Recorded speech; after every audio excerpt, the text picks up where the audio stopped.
لا يزال الحديث ماضيا في ذكر غزوة بدر الكبرى التي وقعت في السنة 2 من هجرة نبينا الكريم صلى الله عليه وسلم. وقد مر معنا في درسنا الماضي جملة من أحداث هذه الغزوة. قال هنا رحمه الله تعالى: وعدل رسول الله صلى الله عليه وسلم الصفوف، أي صفوف المسلمين تهيئة للقتال، فعين لكل موضعه ولكل مكانه، منهم من هو في المقدمة ومنهم من هو في الساقة، عين لكل مكانه وعدل عليه الصلاة والسلام صفوف المسلمين لملاقاة الأعداء. وبعد أن عدل الصفوف وهيأها وتجهزوا للقتال رجع عليه الصلاة والسلام إلى العريش هو أبو بكر وحده. وعرفنا أن هذه خصيصة لأبي بكر رضي الله عنه، كما قال ابن كثير رحمه الله تعالى أن هذه خصوصية لأبي بكر رضي الله عنه كما كانت له الخصوصية مع النبي صلى الله عليه وسلم في غار حراء. قال: وقام سعد بن معاذ وقوم من الأنصار على باب العريش يحمون رسول الله صلى الله عليه وسلم. وكانت العادة جرت قبل بدء القتال أن تكون هناك مبارزة، يبرز أعيان من الطرفين المتقاتلين ويتبارزون في ساحة القتال، وبعد ذلك تنشب المعركة ويحمى الوطيس. فيقول: وخرج عتبة وشيبة ابن ربيعة والوليد بن عتبة من أعيان المشركين وكبرائهم.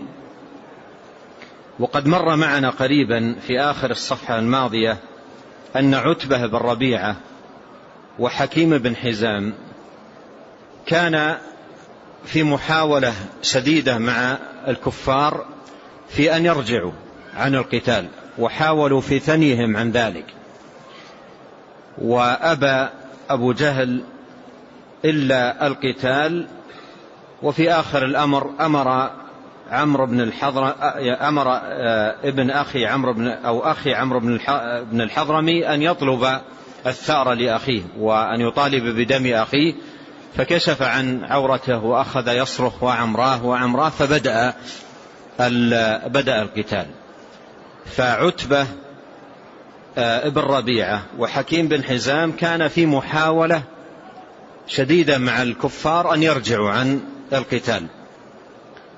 ولما لم يتم هذا الأمر برز عتبة ابن ربيعة في 3 الذين برزوا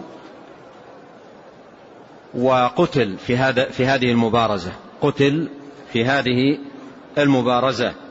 حكيم بن حزام كتب الله سبحانه وتعالى له النجاة، كتب الله عز وجل له النجاة، ولم يحصل له قتل في تلك الغزوة، وإنما نجاه الله سبحانه وتعالى. ثم من الله سبحانه وتعالى عليه بالإسلام فأسلم عام الفتح، أسلم عام الفتح. فلاحظ يعني المنة العظيمة، هو وعتبة بن ربيعة في محاولة مع المشركين، ثم عزم معهم على القتال ودخلوا المعركة، لكن عتبة بن ربيعة برز وقتل في أول من قتل في هذه المعركة. وحكيم بن حزام رضي الله عنه من الله عز وجل عليه فنجا في هذه المعركة التي قتل أعيان الكفار فيها وكبرائهم، لكن الله سبحانه وتعالى نجاه ومن عليه بالإسلام في عام الفتح.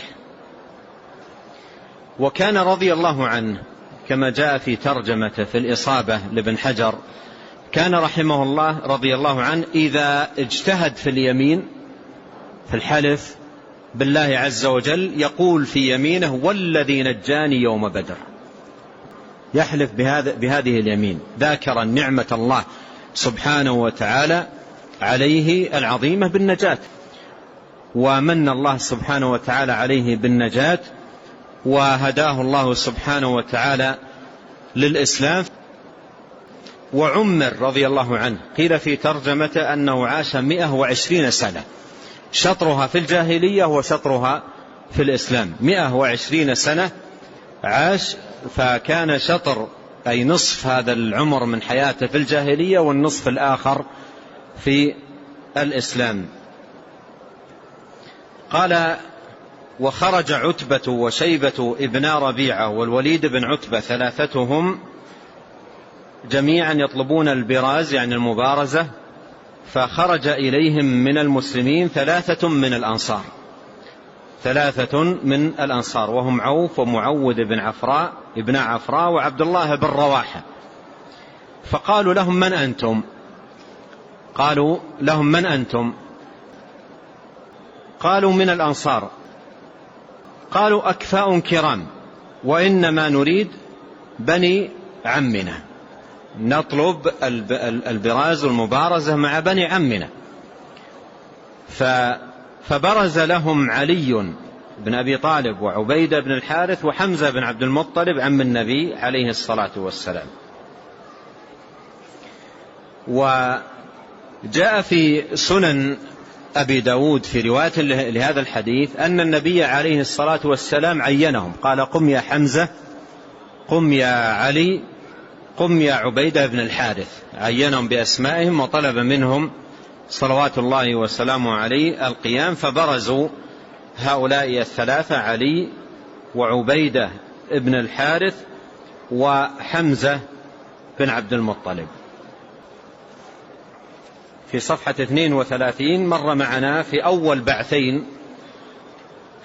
بعثين بعثهما عليه الصلاة والسلام، بعث حمزة بن عبد المطلب وبعث عبيدة بن الحارث. وهذان حمزة وعبيدة بن الحارث هما اللذان برزا للمقاتلة، وكان معهم علي بن أبي طالب رضي الله عنهم أجمعين.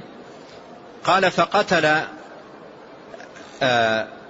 فقتل علي الوليد أي الوليد بن عتبة، وقتل حمزة عتبة بن ربيعة، وقيل شيبة، واختلف عبيدة وقرنه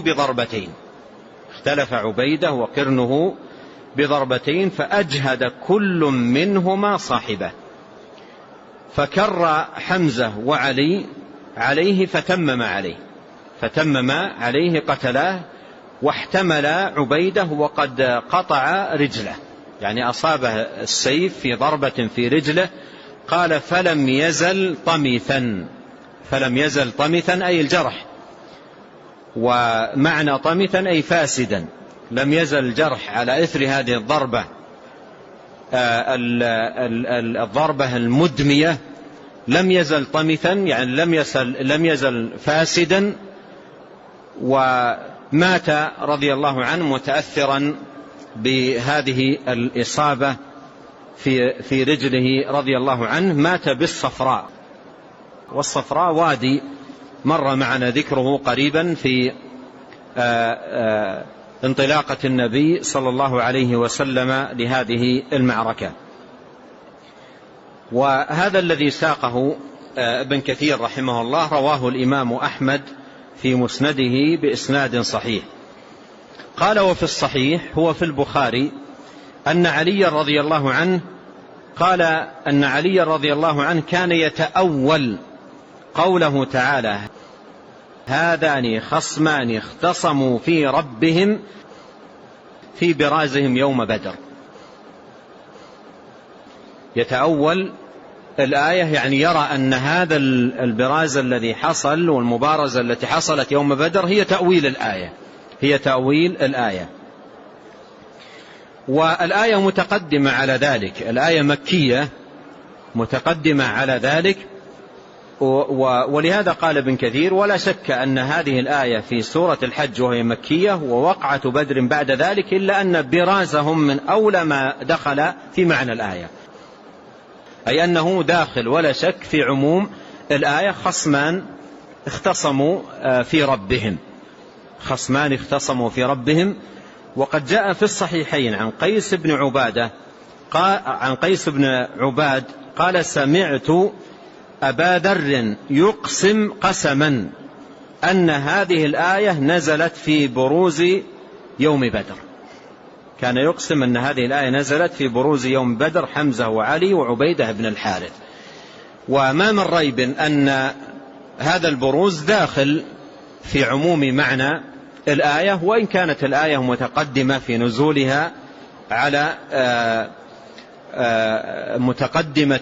نزولها على هذه الوقعة والحادثة. وجرت عادة السلف في بعض كتب التفسير أن يستعملوا هذا التعبير نزلت الآية في كذا، أي باعتبار أنه داخل في عموم الآية، نزلت في كذا أي أنه داخل في عمومها. نعم.